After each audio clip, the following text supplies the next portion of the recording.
ایک بار مجھے یاد ہے جب میں بھابھی کے ساتھ بازار گیا۔ اس وقت میری عمر 12 سال تھی۔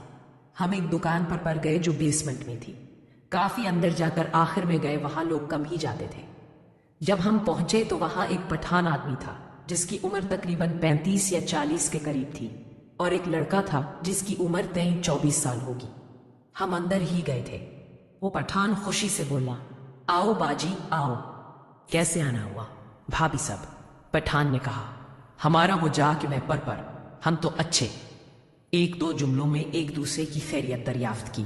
پھر اس نے دوسرے چھوٹے لڑکے سے کہا، سن، جاؤ باجی کے لیے چائے لے کر آؤ، وہ باہر مارکیٹ کی دوسری طرف سے اچھی والی چائے لانا والی پی۔ لڑکا ہلکے سے مسکرا کر چلا گیا۔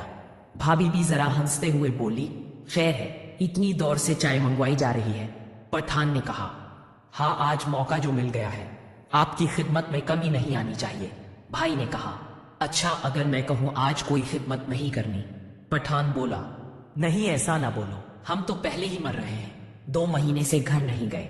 بھابھی ہلکے سے مسکرا کر بولی، تو لگتا ہے دماغ کو چڑھ گئی ہے۔ پٹھان، ہاں نا، آپ کی ٹھاکر مالے پتہ نہیں کہاں چلی ہے، پتہ نہیں، بتا نہیں سکتا، خود دیکھ لینا۔ بھابھی سر سکتے ہیں۔ دکان فل بھری ہوئی تھی، کوئی جگہ خالی نہیں تھی۔ ایک بڑا سا کاؤنٹر تھا جس کے اندر وہ کھڑا ہوا تھا۔ میں اور بھابھی باہر والے سائڈ پر ٹیبل پر بیٹھے تھے۔ اس نے بھابھی سے کہا، اندر آ جاؤ، دیکھ لو جو لینا ہے۔ کاؤنٹر کافی اونچا تھا، پٹھان کے پیٹ کے نیچے کچھ نظر نہیں آتا تھا۔ بھائی اٹھی اور اندر چلی گئی۔ مجھے موبائل پکڑا دیا۔ میں سانپ والی گیم کھیلنے لگا۔ بھائی اور پٹھان اندر تھے۔ بھابھی الماری کی طرف منحا کر کے ملکی پھلکی باتیں کرتی اور کبھی اس کے ساتھ لگ جاتی، کبھی ادھر ہوتی۔ پھر میں نے دیکھا بھابھی کا بازو حرکت کر رہا، امی ادھم تہ جیسے کسی چیز کو پکڑ کر آگے پیچھے کر رہی ہو۔ پھر مجھے آواز دے کر بولی، سنو، اگر کوئی فون آئے تو مجھے بتانا، اور اگر اور چیزیں وغیرہ دیکھنی ہے تو گھوم لو۔ میں نے کہا، نہیں بھابھی، مجھے گیم کھیلنی ہے۔ بھابھی چلو دھیان سے کھیلو۔ پٹھان کاؤنٹر پر دونوں بازو رکھ کر میری طرف دیکھ رہا تھا اور بول رہا تھا، اگر یہاں کوئی چیز پسند نہیں آئی تو کاؤنٹر کے نیچے والے خانے میں دیکھ لو، وہاں بھی کافی مال پڑا ہے۔ بھابھی، ہاں میں بھی سوچ رہی ہوں کہ نیچے بیٹھ کر دیکھ لوں، کوئی اچھی چیز مل جائے۔ اور میری طرف دیکھ کر کہا کہ تم کون سی شرٹ کہہ رہے تھے؟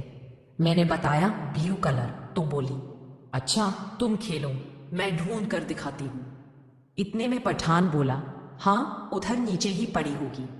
ساری باتوں کے بعد بھابھی اب آرام سے نیچے بیٹھ گئی۔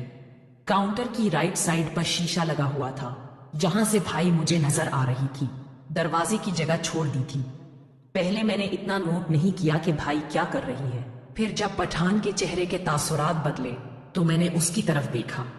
اس کی آواز نکلی، ہاں مارا، آرام سے، ڈانٹ نہ لگے۔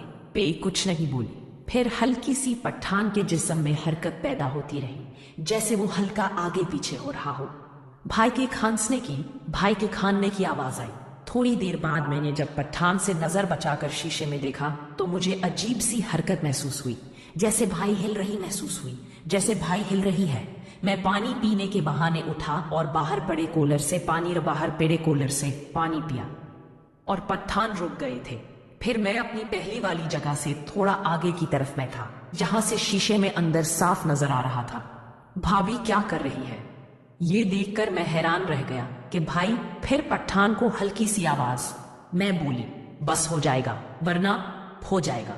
اس نے اپنا منہ صاف کیا، بال ٹھیک کیے اور آرام سے ایک شرٹ اٹھا کر کھڑی ہوئی اور لذیذ لہجے میں بولی، دیکھو یہ ٹھیک ہے؟ میں نے کہا، اب خود دیکھ لو۔ اتنے میں پٹھان بولا، رکو میں ڈھونڈتا ہوں، اور نیچے بیٹھ گیا۔ اب بھابھی کاؤنٹر پر دونوں بازو رکھ کر کھڑی ہو گئی اور مجھ سے پوچھا، کال تو نہیں آئی؟ میں نے کہا، نہیں بھائی کوئی نہیں آئی۔ بھابھی، اچھا چلو کھیلو تم، اور ساتھ ہی تھوڑا ہلی جیسے ٹانگیں کھول رہی ہو۔ منہ سے بس ہلکی آواز نکلی اور دیکھنے لگی اور کہنے، تو نہیں ہو رہے ہو؟ میں نے سر ہلا دیا، بولی، تھوڑی دیر میں چلتے ہیں، اچھے سے کپڑے دیکھ لو۔ ہاتھ نیچے لے گئی اور ہلکا سا مڑ کر پیچھے دیکھنے لگی۔